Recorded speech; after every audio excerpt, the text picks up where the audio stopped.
This fall, Colorado voters may get to decide whether to change how elections work in our state. Elections about elections, basically. Denver 7's Brandon Richards shows us how a ballot initiative would change both primaries and general elections and give voters a chance to rank their candidates.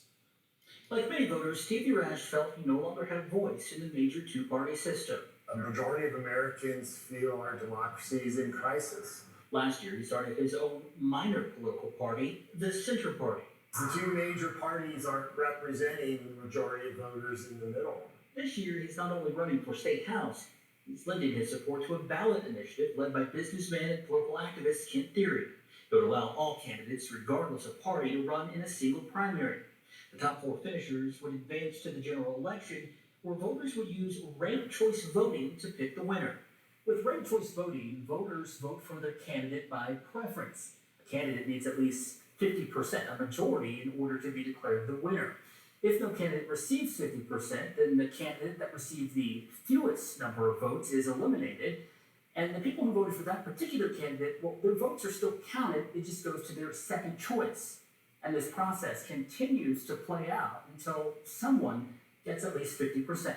So I think this provides a more fair system, a more accessible system. Amber McReynolds, a former elections official, says changing Colorado's primary system would empower voters by giving them more choices and leading to better representation.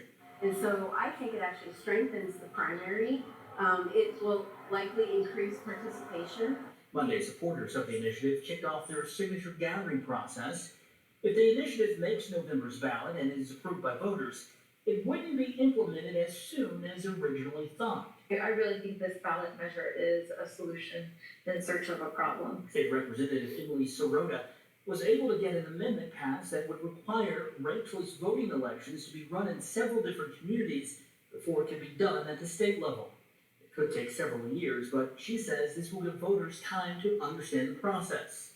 It's really a very reasonable thing to do. Regardless, supporters of the initiative are moving forward, and they must collect 124,000 signatures by August to make November's ballot.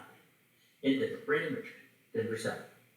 Now, a handful of communities in Colorado already have ranked choice voting, including Boulder, which used that system to select its mayor last year. In 2022, voters in Fort Collins also approved ranked choice voting for its city elections. That's starting in 2025. Now, we have 360 in-depth coverage on the possibility of adopting ranked choice voting in Colorado. You can find more from supporters and opponents of the potential change. That's up right now on denver7.com/360.